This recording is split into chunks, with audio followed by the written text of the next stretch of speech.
تحريف الغالين وانتحال المبطلين وتأويل الجاهلين।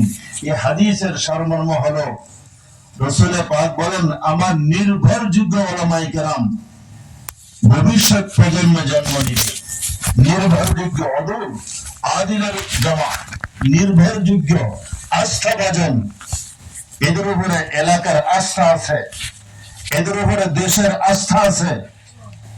আস্থা নবীজি ব্যক্ত করে গেছেন।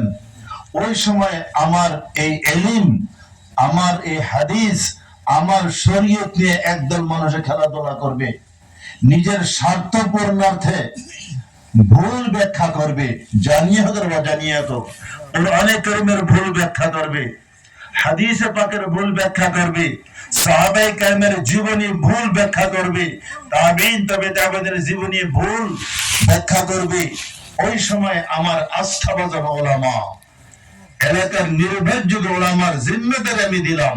নবীজি বলেন, দায়িত্ব দিলাম, তাদের জন্য কর্তব্য হবে ইয়ানফুনা তাহরিফ আল গালিন, যারা শরীয়তের সীমা লঙ্ঘন করে, যে রাহবররা, যে দিনের রাহবরেরা শরীয়তের সীমা লঙ্ঘন করবে, আল্লাহর দেওয়া শরীয়ত বাড়াইয়া চাড়িয়া বলবে, নবীর শরীয়ত বাড়াইয়া চাড়িয়া বলবে, কোন জায়গায় বিয়োগ করবে, এই সময় উলামায়ে কেরামের জিম্মেদারি হবে ওনারা কান কমর বাঁধিয়ে খাড়া হয়ে বলবে, না আপনারটা ভুল, এইটা শুদ্ধ। এটা আমার আস্থাভাজন উলামায়ে কেরামের দায়িত্ব, নির্ভরযোগ্য উলামায়ে কেরামের দায়িত্ব। 2 নম্বর, ইন্তিহাল আল মুবতিলিন, এই বাতিল এবং গলত রাস্তা যারা, এরা নিজেদের শুদ্ধ মনে করার জন্য ভুল ব্যাখ্যা করবে। বাতিল দলিল উম্মতের সম্মুখে মিডিয়ার যুগে হোক, লেখার যুগে হোক, আর মৌখিক বয়ানের মধ্যে হোক উপস্থাপন করবে। এই সময় নির্ভরযোগ্য হক্কানি উলামায়ে কেরাম বলে, না তার দলিল বাতিল, ভুল ব্যাখ্যা করছে, উম্মতকে ধোঁকা দিতেছে। 3 নম্বর, ওয়াতাবিল আল জাহিলিন, মূর্খ মানুষের মতো কোরআনে কারীমের অবব্যাখ্যা করবে। এই অবব্যাখ্যাগুলো আর নিজের হকের মধ্যে থাকার বাতিল দলিল উপস্থাপন করবে, এগুলো সব রদ করে দিবে। বুজুর্গের ভাইও, আজ আমরা দোয়া করি ওই সমস্ত হক্কানি উলামায়ে কেরাম, ভারত, বাংলাদেশ, পাকিস্তানের হক্কানি উলামায়ে কেরাম এই সমস্ত ভুল ব্যাখ্যাগুলো বয়ানের মাধ্যমে, তাহরীর আর লিখনের মাধ্যমে ফতোয়া করে উম্মতের সম্মুখে পেশ করতেছেন। এরাই হলো নবীজির আস্থাভাজন নির্ভরযোগ্য উলামা। সুবহানাল্লাহ, নির্ভরযোগ্য উলামা ওনারাই, আস্থাভাজন উলামা ওনারাই। প্রায় সময় আমাদের কাছে প্রশ্ন আসে, আপনাদের কাছে আসে, হুজুর আমরা কোন পথ ধরি? ওইদিকে তো উলামা আছে, এইদিকে উলামা আছে, আর দেওবন্দি উলামা, কাসিমি উলামা, ভালো আলিম, হাদিস পড়ায়, হেদায়া পড়ায়, মিশকাত পড়ায়, আরো ভালো ভালো বক্তব্য পেশ করে, ওয়াজ নসিহত করে, ওনারা কি বুঝে না? এগুলি প্রশ্ন করে কি না? কোন বুজুর্গের ভাইয়া, নবী পাক বলছেন, আমার নির্ভরযোগ্য যারা উলামা, হক্কানি উলামা, এরা সত্য কথাটা প্রকাশ করবে। আর যারা এই নির্ভরযোগ্য হবে না, নবীর আস্থাভাজন না, এরা গোপন করবে, এরা গোপন করবে। ইতিমধ্যে বোম্বাইয়ের, আপনারা জানেন, উলামায়ে কেরাম ভালো করে জানেন, বর্তমান ভারতের মধ্যে সবচেয়ে বড় মাসলা মাসাইলের একটা তানজিম আছে, ফিকহি সেমিনার। এই ফিকহি সেমিনারের মেইন উদ্যোক্তা দারুল উলুম দেওবন্দের আসাতিজা কেরাম। ভারতবর্ষে যখন কোন সংকট আসে, ব্যাংকিং বা যে কোনো লেনদেনের ক্ষেত্রে, ভারতের সবচেয়ে বড় যারা ফকিহ আর মুফতিয়ানে কেরাম, ওনারা এক সম্মেলন করেন বছরে বছর। এবার হায়দ্রাবাদ হয়ে গেছে, 2 বছর আগে বদরপুর হয়ে গেছে। এই সমস্ত ভারতের সর্বোচ্চ স্তরের মুহাদ্দিসিন, ফুকাহা এবং আপনার এই উলামা হযরত, ওনারা বসিয়া এই মাসলার সমাধান দেন। ওই ফিকহি সেমিনারের মধ্যে একদম টপ লেভেলের যিনারা আছেন, একদম ফিকহি সেমিনারের ক্লাস আছে, একদম শীর্ষস্থানীয় যারা, ওনারা একটা ফতোয়া আজকে 1 মাস আগে বাইরে করছেন। এই ফতোয়াটা আমাদের হাতে আছে। ওনারা দেওয়া মানে দারুল দেওবন্দ সহ প্রথম আওয়াজ উঠেছেন মৌলানা মুফতি সালমান বিজনুরি দামাত বারাকাত দারুল দেওবন্দের উস্তাদ মায়ানুল ইসলাম, ভালো করে জানেন। উনি উঠাইছেন আমাদের বাড়ির ঘরের ভিতরে এক ব্যক্তি তার আকাইদ খারাপ করিয়া উম্মতকে গুমরাহের দিকে ঠেলতেছে, তার বিরুদ্ধে আওয়াজ উঠাইতে লাগে। আমাদের ভিতরে আমাদের বাড়ির মানুষ, কথা তো বুঝছেন তো, আমাদের বাড়ির মানুষ, আমাদের ভিতরে মানুষ, দেওবন্দের ভিতরে মানুষ তার আকাইদ খারাপ করিয়া সমস্ত পৃথিবীকে গুমরাহের দিকে ঠেলছে, তার বিরুদ্ধে আওয়াজ উঠাইতে লাগে। এটা সর্বপ্রথম সমর্থন করছেন জমিয়তুল উলামার সভাপতি মাওলানা মাহমুদ সাহেব। মাওলানা মাহমুদ সাহেব দামাত বারাকাতুহুম, উনি বলছেন আমি পুরজোর তাইদ করি, সমর্থন করি, তার প্রকাশ্য বিরোধিতা করতে লাগে। দ্বিতীয়ত সমর্থন করলেন দারুল দেওবন্দের মুহতামিম মাওলানা আবুল কাসেম নোমানী দামাত বারাকাতুহুম। আমি 100% শতকরা পুরজোর তাইদ করি, এটার অচিরেই প্রকাশ্যে মুখালিফত করতে লাগে। এইটার পরেই দারুল দেওবন্দের মজলিস শুরার রুকুন মুফতি শফিক সাহেব বেঙ্গালুরের, হায়দ্রাবাদের, বোম্বের, জম্মু কাশ্মীরের, এই মহারাষ্ট্রের যারা সবচেয়ে বড় বড় ওলামায়ে কেরাম আর ফিকহি সেমিনারে শীর্ষস্থানীয়, ওনারা ফতোয়া দিয়েছেন। মাওলানা সাদ সাহেব এখন বর্তমান পাক্কা শব্দ লেখেন, পাক্কা গুমরা হয়ে গেছে, আর কোনো সন্দেহ নাই। এই ফতোয়া আমার হাতে আছে, যাদের দরকার নিয়ে নেবেন, ফতোয়াটা মোবাইলে আছে। 2 নম্বর, ওই সমস্ত ওলামা এবং জিম্মেদার যারা ভালো করে জানছে বুঝছে যে মাওলানা সাদ সাহেব ভুলের মধ্যে আছে, থাকার পরেও তার ওনার ঝান্ডার তলে কাজ করতেছে।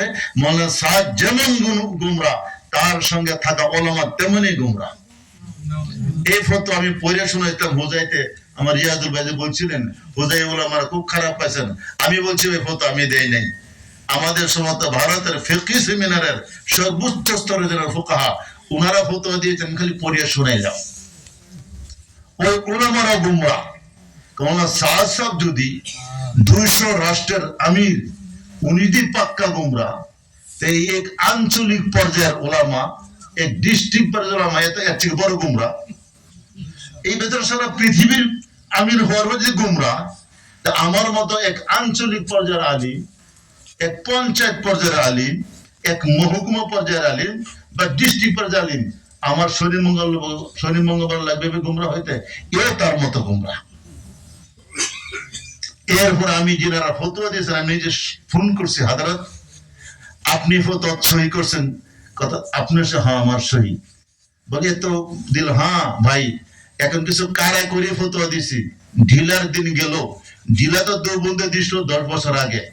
ঢিলা দেওয়ার পর দেওবন্দ উদ্দেশ্য ছিল যাতে সংশোধন হয়ে যায়, সংশোধন হলো না, আর উম্মতের বিপদে পরিচালিত করছে, গতিকে কারা লেহাজা ফতোয়া দিয়েছি।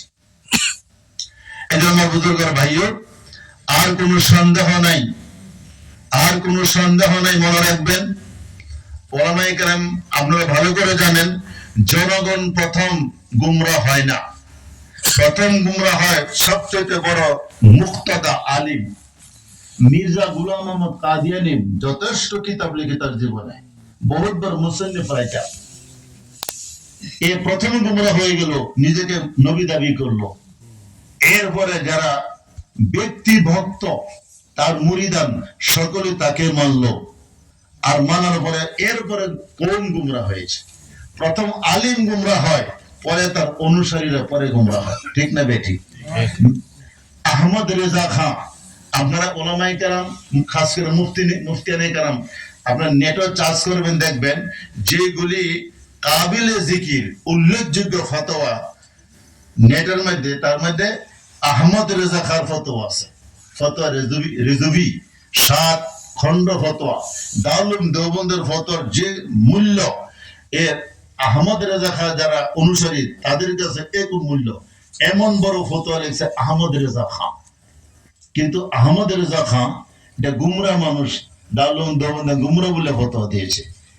এখন আহমদ রেজা খা প্রথম সবচেয়ে বড় আলিম গুমরা হয়ে গেল, এরপরে জনগণ তার অনুসারীর গুমরা হয়েছে। ঠিক না ঠিক কর? এখন ওলাম আগে গুমরা হয় না, আওয়াম গুমরা আগে হয়? ওলাম আগে গুমরা হয়, যারা পথভ্রষ্ট ওলামা। জামাত ইসলামী সম্পর্কে আবুল আলা মওদুদী সম্পর্কে দারুল দেওবন্দে প্রথম ফতোয়া দিয়েছে আবুল আলা মওদুদী, আহলুস সুন্নাত ওয়াল জামাত থেকে আউট হয়ে গেছে, গুমরা। তা আবুল আলা মওদুদী প্রায় বর্তমান তার কোটির উপরে তার সমর্থক আছে সারা পৃথিবীতে। এই আবুল আলা মওদুদী বহুত বড় আলিম, দেওবন্দের ভিতরের মানুষ প্রথম গুমরা হলো, এরপরে তার অনুরাগীরা গুমরা হলো। তো এইবার বোঝা গেল যে জনগণ প্রথম গুমরা হয় না, প্রথম যিনি মুক্তদা রাহবর যখন ইসলাম বোঝা দিয়া ভুল করে, কোরআন হাদিস ব্যাখ্যা করা ভুল করে, তখন প্রথম সে নিজে গুমরা হয়, এরপরে তার শ্রদ্ধা আস্থা রাখা আওয়াম পরে গুমরা হয়। এই ব্যাপারটা স্যার সাহেবের ক্ষেত্রে হয়ে গেছে। কথা বুঝে আসছে ভাই? হাজরাত ওলামায়ে কেরাম এখন আমাদের দায়িত্ব নবী দিয়ে গেছেন, যখন আমার শরীয়ত নিয়ে খেলাধুলা করবে, কোরআনের ভুল ব্যাখ্যা করবে, হাদিসের ভুল ব্যাখ্যা করবে, হযরত উলামায়ে কেরাম আপনারা জানেন আল্লাহ পাক কোরআনে কারিমে বলেন কুনতুম খায়রা উম্মাতিন উখরিজাত লিন-নাস তা'মুরুনা বিল মা'রুফ ওয়া তানহাউনা আনিল মুনকার ওয়া তু'মিনুনা বিল্লাহ। এই জায়গায় আল্লাহ পাক বলেন তোমরা খায়রে উম্মত, সবচেয়ে বেহতরিন উম্মত। আপনারা কোনটা দেখি ভাই, এই কুনতুম যে এটা মুখাতব, তো মুখাতব না? এই প্রথম মুখাতব কে, আমরা না সাহাবায়ে কেরাম? উলামায়ে কেরাম বলেন কে এই কুনতুমের মুখাতব কে? সাহাবায়ে কেরাম। সাহাবায়ে কেরাম খায়রে উম্মত। এরপরে আমরা আজকের দিন পর্যন্ত কিয়ামত পর্যন্ত খায়রে উম্মত 3 শর্তের উপরে: সৎ কাজের আদেশ, অসৎ কাজ নিষেধ, আল্লাহর বিধান। এই দাওয়াতের উপরে খায়রে উম্মত বলা হয়েছে। এখন এই 1400 বছর পর্যন্ত উম্মতের দাওয়াতের কাজ করছে যত মুহাদ্দিসিন ফুকাহা, সকলেই বা মুসান্নিফিন মুআল্লিফিন খায়রুল উম্মতের মধ্যে দাখিল। ঠিক না? যেই দিনের কোশিশ করবে, আর লিখিত দিয়ে করো, তাহরির সকালে করো, ওয়াজ ও নসিহতের মধ্যে করো, ব্যক্তি হিসেবে করো, ইনফারাদে করো, ইজতিমাই করো, যেই দিন প্রতিষ্ঠা করার মেহনত করবে, এই কোশিশ যে করবে, কোশিশ করানোওয়ালা খায়রুল উম্মতের মধ্যে শামিল। এই যে আজকে থেকে 15 দিন আগে ভোপাল ইজতেমা হয়ে গেল, আপনারা ভাববেন ভোপাল এত মানুষ হয়, এটা মৌলানা সাদ সাহেবের কামাল না। 1950 সন থেকে ভোপাল ইজতেমা শুরু হয়ে গেল। মৌলানা ইউসুফ সাহেব রহমতুল্লাহ আলাইহি ওই জায়গাতে ইজতেমা ওনার পুরো লাইফ করে গেছেন। পরে মৌলানা ইনামুল হাসান সাহেব পুরো লাইফ করে গেছেন। ওনাদের বাপ দাদার এই বানাইল বাগান, এই পরম্পরা উনি করে আজকে 75 বছর ধরে, এই 2025 75 বছর ধরে ভোপাল ইজতেমা একই জায়গাতে হয়। মিজাজ বনে গেছে, এই জন্য লাখো লাখো মানুষ হয়। এই ইজতেমা আজকে 15 দিন আগে বলছেন কুনতুম খায়রা উম্মাতিন, বলছেন উলামায়ে কেরাম ভালো করে শুনবেন, আমার কথা খুব তওজ্জুর সাথে শুনবেন। উনি বলতেছেন যে খায়রে উম্মত, এই বর্তমানে ইলিয়াস সাহেবের দাওয়াত, এই দাওয়াত করনেওয়ালা আর দাওয়াত যারা করে এরাই খায়রে উম্মত। এই দাওয়াত ছাড়া খায়রে উম্মত হতে পারে না, পারে না, পারে না। এইটা প্রথম কাউন্টার দিয়েছেন মুফতি সালমান সাহেব দারুল দেওবন্দের, যার সঙ্গে ওনার খুব হলিগলি কয়েকদিন পরে যায়, উনি দিয়েছে কাউন্টার। যে কাউন্টার মধ্যে বলছেন যে খায়রে উম্মতের শুদ্ধ তাফসীর হলো দিন দুনিয়াতে জিন্দার আবাদ করার জন্য যে যত লাইনের মেহনত করে, যে কোনো অনুমান আর সকল দিয়ে মেহনত করুক, এইটাই এই ব্যক্তি খায়রুল উম্মতের মধ্যে দাখিল। আজান দেয়া হোক, ইকামত দেয়া হোক, মাদ্রাসার মুআল্লিমিন, মাদ্রাসার মুহতামিমিন, যে যত লাইনের তাসনিফ তালিক সব খায়রুল উম্মতের মধ্যে দাখিল। এই তাবলীগের কাম করনেওয়ালাও খায়রুল উম্মতের মধ্যে দাখিল। মৌলানা চাচা বলছেন না, না হইতে পারে না, একমাত্র মৌলানা ইলিয়াস সাহেবের তাবলীগ করনেওয়ালা খায়রুল উম্মত, আর কেউ খায়রুল উম্মতের মধ্যে না। ধরে পড়ে নাউযুবিল্লাহ। এমন এমন কোরআনের একদম দিন দুপুর বেলা তাহরিফ। দ্বিতীয় কাউন্টার দিচ্ছেন তকি উসমানী সাহেবের, বললেন যদি এইটাই হয়, যদি তা প্রথম তো সাহাবায়ে কেরাম খায়রুল উম্মত হতে পারবেন না। কারণ মৌলানা ইলিয়াস সাহেবের কাম তো করেছে 100 বছর আগে, এই 5 কাম সহিত সাহাবার জামানা ছিল না, দাওয়াত তো ছিল, মগর এই সকল ছিল না। উনার খায়রুল মুতাবাদে পড়বেন না, তাবিইনরা পড়বেন না, তবে তাবিইনরা পড়বেন না, ইমামে বুখারী, ইমামে মুসলিম, ইমাম আবু হানিফা, শাফি, হাম্বলি, মালিক, চার মাযহাবের কেউ পড়বে না। পেশ লাগছে না কোন, পেশ লাগছে না কোন হযরত উলামায়ে কেরাম আর চুপ থাকার কি এখনো সময় রয়ে গেছে কোন? এখনো কি মুখ বন্ধ করার সময় রয়ে গেছে? ইমামতি থাকবে না ছুটবে, এখনো সময়, অপেক্ষা করার সময় রয়ে গেছে। কে ফিতনা হবে, কে ভালো পাবে, খারাপ পাবে, এখনই উলামায়ে কেরামে এগুলি কথা বলার আরো সুযোগ রয়ে গেছে, আরো রয়ে গেছে। বলেন, প্যান্ট যারা পিনবে এরা কাফিরের মতো আল্লাহর দুশমন। এটা শুদ্ধ আর সহিহ হাদিস, সহিহ হাদিস। যারা লং প্যান্ট পিনবে কাফিরের মতো আল্লাহর দুশমন, এটা সহিহ হাদিস, শুদ্ধ হাদিস। এই হাদিস তালাশ করতে গিয়ে প্রায় 1 মাস তালাশ করছেন ভারতের যারা চৌকন্ন উলামা। হাদিসের যত কিতাব আছে সব কিতাব অধ্যয়ন করার পরে আজকে থেকে প্রায় 1 মাস আগে উনার বিরুদ্ধে মুফতি আরশাদ দেহলিওয়ালা উনি ভিডিও ছাড়ছেন যে আমরা ভারতের যত উলামা আর আপনার এই হাদিস তালাশ করলাম, আসমানের তলে জমিনের উপরে যত কিতাব, কোন কিতাবের হাদিস নাই। সিধা হাদিস বানাইছে, সিধা বানাইছে হাদিস। লন্ডন নিন্দা মানুষ আল্লাহর দুশমন। এই সময় উলামায়ে কেরাম সব বাদ দিলাম। 3 নম্বর কথা বলছি, বলছেন রাসূল পাক বলছেন সাহাবায়ে কেরামকে যে আনওয়ার আসর কৌসা দেখে কার ঈমান সবচেয়ে আসরিত, তাজ্জুব কে আজব, বললেন মালাইকা ফেরেশতা, বলেন না, বলে আম্বিয়া, বলেন না, সাহাবা, বলেন না। তো কে বলে ওই সমস্ত মানুষ যারা আমার পরে আসবে, এরা সাহাবাও দেখবে না, নবীও দেখবে না, ফেরেশতাও দেখবে না, আর আমার কথার উপরে বিশ্বাস করে ঈমান আনবে, এরার ঈমান হলো আজব। এই আজব শব্দের 2টা অর্থ, একটা অর্থ আসরিত, আর একটা হলো শ্রেষ্ঠ। এখানে আছে আসরিতের অর্থ। নবীজি বলছেন আসরিতের কথা, এর ফেরেশতাও দেখলো না, নবীও দেখবে না, সাহাবায়ে কেরাম দেখবে না। হাদিস আর কোরআন পড়িয়া ওই যুগের উলামায়ে কেরামের কথা শুনে ঈমান আনবে, তাদের ঈমানের উপর বলেন আসরিত হইলা। নবী আসরিত বুঝাইছেন। আর এই দিল্লির বাংলালি মসজিদ যিনি জিম্মেদার, উনি বলতেছেন যে না, এটার অর্থ হইল আমাদের ঈমান ফেরেশতার ঈমান থেকে শ্রেষ্ঠ, সমস্ত নবীগণের ঈমান থেকে শ্রেষ্ঠ, এমনকি সাহাবায়ে কেরামের ঈমান থেকে শ্রেষ্ঠ। হযরত উলামায়ে কেরাম আপনারা দেন আজব, এটা ইসমে তাফজিলের সিগা। আজব বনা তাআজ্জুব, আজব বনা আফজল। যেখানে আফজলের তরজমা করা হয় ঈমান থাকবে রে ভাই। আর ঈমান থাকবে যদি কেউ দাবি করে আমার ঈমান নবীর ঈমান থেকে পুখতা, কি করবে না, কি করবে না? এখন ঈমান থাকবে আমার ঈমান ইব্রাহিম নবী থেকে আরো পুখতা, নূহ থেকে আরো পুখতা, 1,24,000 পয়গম্বর থেকে পুখতা, 1.25 লক্ষ সাহাবায়ে কেরাম ঈমান থেকে আমার ঈমান আর আফজল। ঈমান থাকবে না ভাই, চলবে কোন? চলে যাবে, ঈমান থাকবে না। নিশ্চয় তর্জমা করতে লাগবে যে নবীকে না দেখিয়া নবীর হাক্কানি উলামায়ে কেরাম কথা শুনে ঈমান আনাটা বড় আসরিতের কথা। এখানে তাজ্জুব আসরিতের বয়ান। এতটুকু যার গ্রামারের জ্ঞান নাই, উনি সারা বিশ্বের মুসলমানরে এমন দেওয়াই দিয়েছেন, এখন 3 চিল্লা দেওয়ার বড় সব ওলি হয়ে যায়। এই কই দিয়েছেন যে 3 চিল্লা দিলে ওলি হয়ে যায়, এমন ওলি হয় পরে কি আপনার শেষ পর্যন্ত নামাজে ছাড়িয়ে দেয়। এখন আমার বুজুর্গের ভাইও এখন বলুন তো দেখি, কমসে কম উলামায়ে কেরাম এখন আপনাদের আমাদের এখন কর্তব্য কি করেন?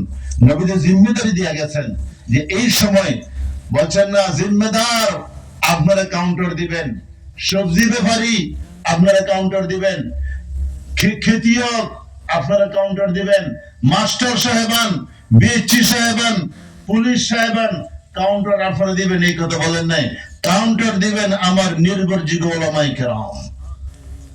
উলামায়ে কেরাম আপনাদের উপর নবীজির দায়িত্ব দেয়া গেছে। আল্লাহকে ওয়াস্তে একটু মুখটা খুলি ভাই, আর মুখ খুললে হবে না, প্র্যাকটিক্যালে নামতে হবে। আপনার মতে যোগ্য আলিম যদি মাত্র 12টা ঘন্টার লাগি একটা রাতের লাগি যদি জামাতের সঙ্গে থাকেন, সমস্ত মহল্লার প্রভাব পড়বে। মুফতি সব জামাতের সঙ্গে রাস্তা থেকে শুদ্ধ, আর ফতোয়ার দেওয়ার দরকার নাই। যে 3 দিন থাকতে পারেন, সমস্ত এলাকার মধ্যে আপনি ইতিহাস রচনা করে দিবেন যে আমাদের মুফতি সাহেব জামাত দুটো এই জামাতের সঙ্গে আছেন, এইটাই শুদ্ধ। আপনার আচরণ, আপনার আমল আর সামান্য কুরবানি বিরাট বড় একটা ফতোয়া হয়ে যাবে। এটা বুজুর্গের ভাইও, আমি আপনাদের অত্যন্ত মওয়াদ্দাবানা দরখাস্ত করতেছি, আল্লাহকে বলতে এই সংকট সময় আপনারা মুয়াজ্জিনি করতেন দ্বীনের খেদমত, মাদ্রাসা পড়েন দ্বীনি খেদমত, এই সংকট সময় আল্লাহকে বাঁচতে আপনি মাত্র 12 ঘন্টা 24 ঘন্টার জন্য পারলে 3 দিনের জন্য একটু জমাত সাথ দেন। আপনার জমাত সাথ দেওয়াটাই সবচেয়ে বড় ফতোয়া এলাকার জন্য হয়ে যাবে। এই যে এই জামাতটা শুদ্ধ, যে জামাত আমাদের মুফতি সাহেব আছে, যে জামাত আমাদের হেড হুজুর আছে, যে জামাত আমাদের মুফতি সাহেব আছে, আপনার প্র্যাকটিক্যাল মেহনত আর মৌখিক ফতোয়া বহুত বেশ কম আছে। এই জন্য ভাই যত ওলামায়ে কেরাম আছেন, ইমাম সাহেবান আছেন, মুয়াজ্জিন সাহেবান আছেন, হাফিজ এবং কারি সাহেব আছেন, আল্লাহকে বাঁচতে আমি 3 দিনে তো শুরু করতেছি না, আমি 12 ঘন্টার তো শুরু করতেছি, 24 ঘন্টার তো শুরু করতেছি, 3 দিনে করতে সুযোগ আছে, আরো সুযোগ আছে চিল্লা দেন, আরো সুযোগ আছে সাল দেন। ওলামায়ে কেরাম আর ইমাম সাহেবান আর যারা মুয়াজ্জিনি করে হাফিজা, আমরা একটা আওয়াজ দিই ইনশাআল্লাহ দিই যে আল্লাহ চাহে তো আমি আমার দায়িত্ব আছে, দায়িত্ব থেকে কিছু সময় বাহির করিয়া আমি জামাতের সাথ দেব ইনশাআল্লাহ। ওলামায়ে কেরাম কি করেন ইনশাআল্লাহ দেব ইনশাআল্লাহ আজিজ। বুজুর্গের ভাইও, আমি শুধুমাত্র কারগুজারি শুনে আমি আমার বক্তব্য শেষ করে যাইতেছি। এই যে পাকিস্তান যে ইজতেমা হয়ে গেল গত সোমবারে, বুজুর্গরা আসছেন বেঙ্গলোর, ফারুক ভাই, দৌলা সাহেব, লাট সাহেব সব আসছেন। ইজতেমার কারগুজারি, এমন কারগুজারি আমার লাইফে শুনছি না, আমার এই জীবনে শুনছি না। এইবারে কারগুজারি এটা লাগলে আমি লিখছি, ফারুক ভাই বেঙ্গলোর উনি কারগুজারি দিয়েছেন। 2টা নশিস্ট হয়েছে এবার এই পাকিস্তান রায়বাড়ি ইজতেমাতে, 2টা নশিস্ট, 2টা প্রোগ্রাম। এই 2 আপনার ইজতেমাতে অনুমান করছেন 11 লাখ মানুষ হয়েছে। এটাকে 5000 জামাত বাহির হয়েছে, 5000 জামাত, 118টা জামাত এক সালের খালি পয়দল পাকিস্তানে ঘুরবে, 118টা পয়দল খালি পাকিস্তানে ঘুরবে। 54টা জামাত বেরুন আউট অফ ইন্ডিয়া, হেরো পয়দল যে দেখা যাইতেছে। এই 54 জামাতের মধ্যে কয়েক জামাতের সালের, কয়েক জামাত আছে 7 মাসের, কয়েকটা 4 মাসের। এই টোটাল 54টা জামাত, 54 জামাত সব পয়দল। হাই রে আল্লাহ, কুরবানি কুরবানি। বিদেশ না জানি কোন রাষ্ট্র তার রূপ পরে, সেই রাষ্ট্র যারা সালের আরো পয়দল, যারা 7 মাসের আরো পয়দল, আর যারা আপনার 4 মাসের আরো পয়দল। এই 118টা জামাত পাকিস্তানে ঘুরবে পয়দল 1 সাল, আর 54টা জামাত ভারতের বাহিরে বেরুনে সাল 7 মাস 4 মাসের সব পয়দল। আর সবচেয়ে আচরিত, এই ইজতেমার আগে 3700 উলামা ওনারা সাল লেগে গেছে, 1 সাল পাকিস্তানের 3700 উলামা ওনারা সাল সমাপ্তি করছেন ইজতেমার মধ্যে। সুবহানাল্লাহ। এই জন্য বললাম যে আমার লাইফে এমন কারগুজারি শুনছি না। বেঙ্গলোরের ফারুক ভাই দিচ্ছেন পাকিস্তানের মধ্যে 3700 উলামা সাল লাগাইছেন, আর ইজতেমাতে তার ওয়াক্ত শেষ হয়ে গেছে। আবার ইজতেমা থেকে বহুত উলামায়ে কেরাম আবার সালের জন্য তৈরি হয়ে গেছে নতুন করে। আবার এই 3700 থেকে দ্বিতীয় সালের জন্য তৈরি হয়ে গেছে। হযরত উলামায়ে কেরাম, বুজুর্গের ভাইও, বর্তমানে সংকটময় সময়, এই সংকটময় সময়ে আল্লাহকে ওয়াস্তে জিম্মেদার ভাই যিনারা আমরা আছি, আপনারা আছি, শত সাথী ভাই যারা আছি, আল্লাহকে নিজেকে 5 কামে নিয়োজিত করি রে ভাই। বয়ানের দ্বারা সবকিছু হয় না। যতটুকু পারি ভাই এই 5 কাম, এই 5 কাম হলো ঈমান ভিতরে ঢুকাবার একটা ওসিলার জরিয়া। আল্লাহ পাক সমস্ত কামিয়াবি আল্লাহ দ্বীনের উপর রাখছেন, এটা তো 100%। দুনিয়া আখিরাতের যত কামিয়াবি, যত সফলতা, আর যত খুশনুদি, আর যত আপনার ফলাহ মাহবুদি, আল্লাহ সম্পূর্ণ রাখছেন দ্বীনের উপরে। আর দিনকে সম্পূর্ণ দিনের উপর রাখছেন। আর বুজুর্গের ভাইও একটা সত্য কথা বলি, বয়স তো কম হয় নাই। কিতাব পড়লে ঈমানের জ্ঞান ভিতরে আসে, কিন্তু ঈমান ভিতরে সম্পূর্ণভাবে ঢোকে না।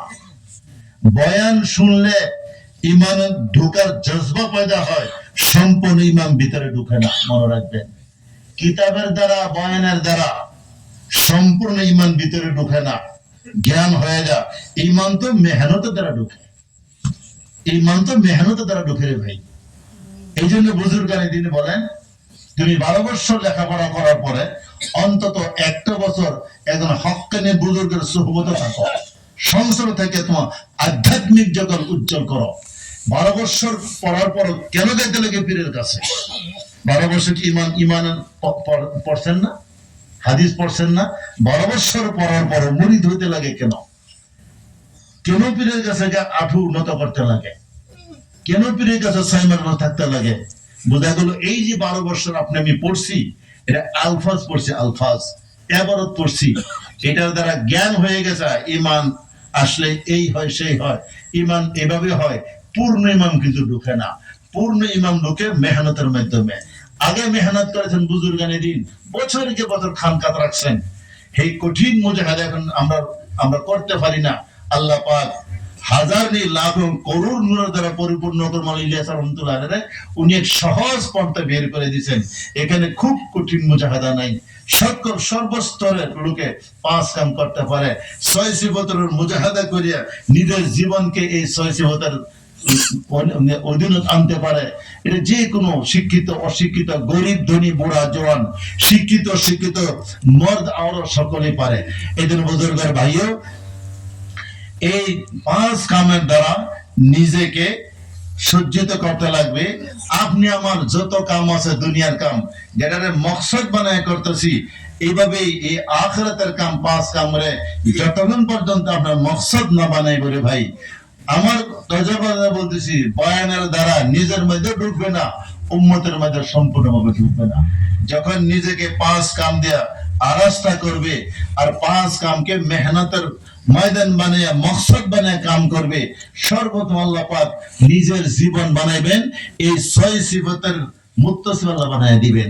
তার ঈমান আল্লাহ পুখতা করবেন, নামাজ আল্লাহ জানদার করবেন, ইলমে জিকির প্রত্যেক কাজের আগে আল্লাহ পাকের ইলম তালাশ করে কাজ করবে।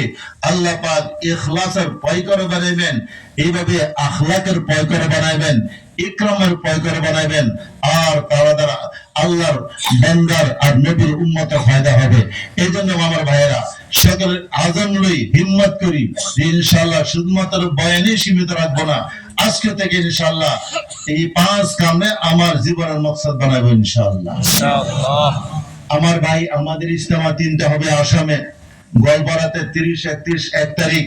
এরপরে আপনার এই বরাকবলিতে 3, 4, 5 না, আমাদের এখানে 6, 7, 8 বছর কি করেন জি কার্যসূচি বহুত আছে।